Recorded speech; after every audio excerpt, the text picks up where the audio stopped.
Todos los países del mundo en estos momentos están reformando la educación pública.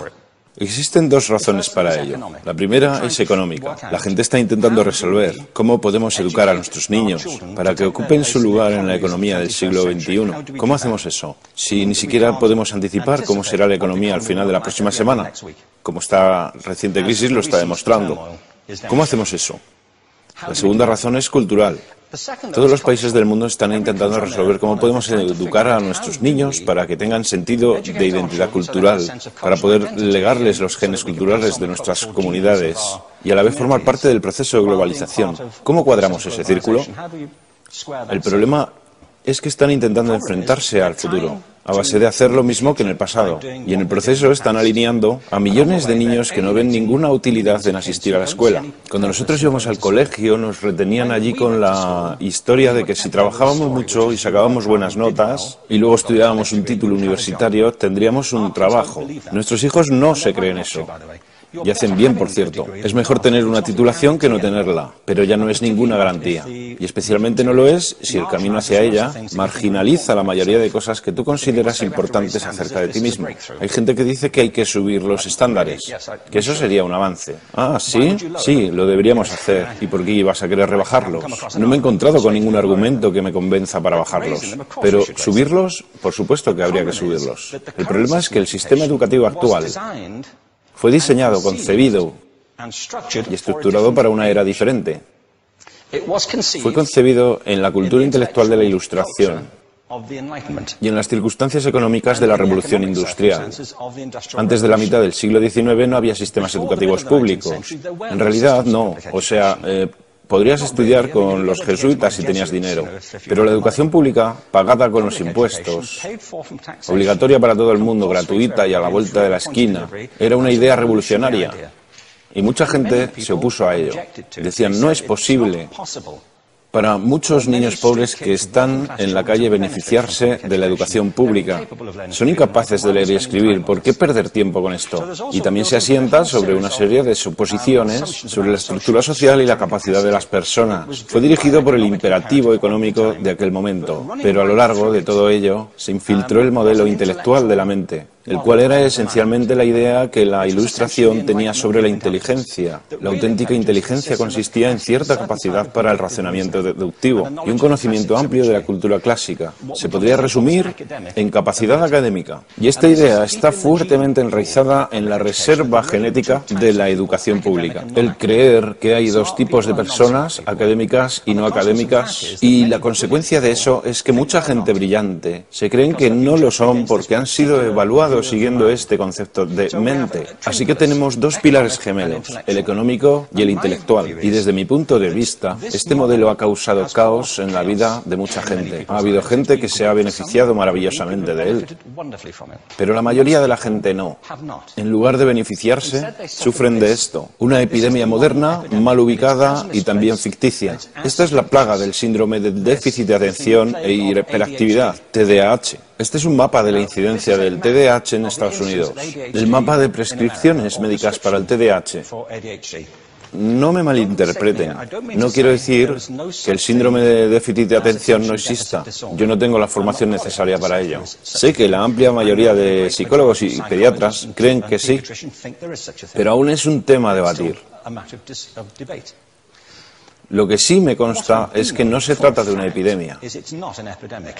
Estos niños están siendo medicados tan rutinariamente como a mi generación nos quitaban las amígdalas, por los mismos motivos caprichosos y por la misma razón, la moda de la medicina.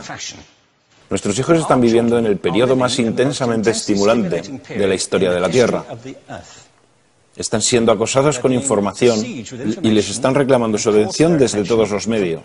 Los ordenadores, los iPhone, las vallas publicitarias y cientos de canales de televisión. Y nosotros les penalizamos por distraerse. ¿Distraerse de qué? Cosas que son un aburrimiento, en la escuela sobre todo. Me parece a mí que no es totalmente una incidencia el hecho de que la incidencia del TDAH haya crecido paralela al incremento de los test estandarizados. A estos niños se les está dando cosas como Ritalin, Adderall, a menudo medicación bastante peligrosa, solo para hacer que se concentren y se calmen. Pero según esto, el déficit de atención aumenta al ir al este de este país. La gente empieza a perder el interés en Oklahoma.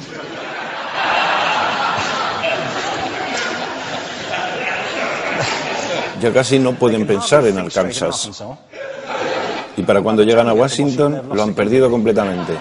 Y hay distintas razones para ello. Es una epidemia ficticia. Si lo piensas, las artes, y no quiero decir que sea exclusivo de las artes, creo que también es cierto para las ciencias y para las matemáticas, pero permítanme hablar en particular de las artes, porque ellas son las víctimas de esta mentalidad en especial. Las artes tratan especialmente la idea de experiencia estética. Una experiencia estética es una en la que tus sentidos están funcionando a su máxima capacidad. Cuando te hallas presente en el momento actual, cuando vibras con la emoción de lo que estás experimentando, cuando estás plenamente vivo. Y la anestética es cuando cierras tus sentidos y te atontas ante lo que está sucediendo. Y muchos de estos medicamentos hacen eso. Estamos haciendo pasar a nuestros hijos por el sistema educativo a base de anestesiarlos. Y yo creo que deberíamos estar haciendo exactamente lo contrario. No deberíamos adormilarlos, sino despertarlos para que vean lo que sucede en su interior. Pero el modelo que tenemos es este. Yo creo que tenemos un sistema educativo modelado del interés de la industria a su imagen y semejanza. Les daré un par de ejemplos. Las escuelas aún están organizadas como si fueran fábricas. Tienen timbres que suenan, instalaciones separadas, están especializadas por asignaturas. Aún educamos a los niños por lotes. Les hacemos pasar por el sistema según su grupo de edad. ¿Por qué hacemos eso? ¿Por qué suponemos que lo más importante que los niños tienen en común es su edad? Parece como si lo más importante de ellos fuese su fecha de fabricación, ¿no?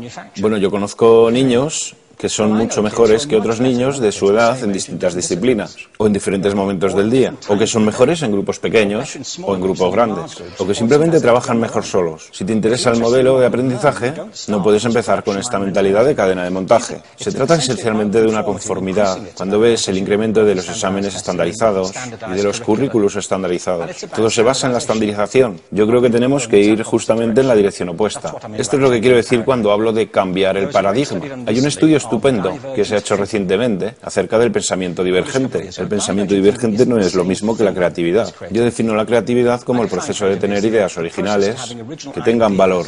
Pensamiento divergente no es sinónimo de creatividad, pero es un componente esencial de la misma. Es la capacidad de ver montones de respuestas posibles a una cuestión. Montones de maneras diferentes de interpretar una cuestión. Pensar lateralmente, como lo llamó Edward de Bono. No pensar solamente de manera lineal o convergente. Ser capaz de ver múltiples respuestas y no solo una. Así que yo diseñé un test para esto y voy a inventarme un ejemplo. A la gente se le puede preguntar cuántos usos se le ocurren para un clip. A la mayoría se les ocurren unos 10 o 15. A la gente que se le da bien, se le pueden ocurrir 200. Y lo hacen porque preguntan, ¿el clip podría estar hecho de goma y medir 60 metros? ¿Tiene que ser un clip tal como lo conocemos? Bueno, pues diseñé el test y lo probé con 1.500 personas. En un libro titulado Más allá del punto de ruptura, y en el protocolo del test, si superabas una puntuación determinada, se te consideraba un genio del pensamiento divergente. Así que quiero preguntarles, ¿qué porcentaje de la gente que hizo el test puntuó como genio en pensamiento divergente? Y debo decir una cosa más acerca de ellos. Eran niños de jardín de infancia. Así que, ¿qué opináis? ¿Qué porcentaje de genios?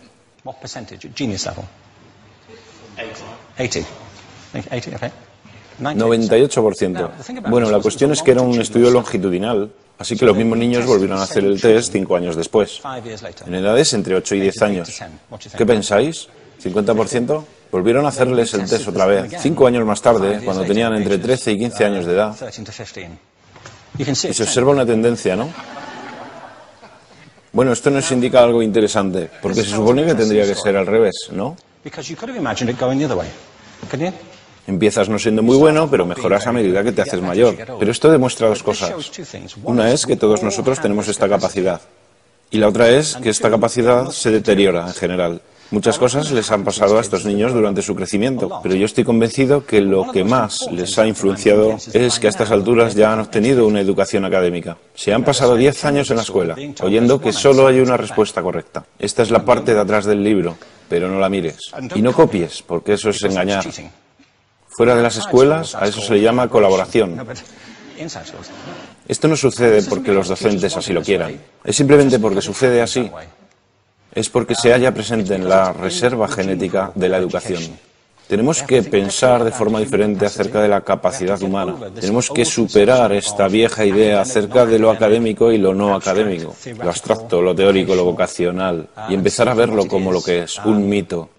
En segundo lugar, tengo que reconocer que la mayor parte de las veces el buen aprendizaje se da en grupos y que la colaboración es lo que alimenta el crecimiento. Si atomizamos a las personas, las separamos y los juzgamos por separado, formamos una especie de desconexión entre ellos y su ambiente de aprendizaje natural. Y en tercer lugar, un asunto importante es la cultura de nuestras instituciones, los hábitos de estas instituciones y los hábitats que ocupan.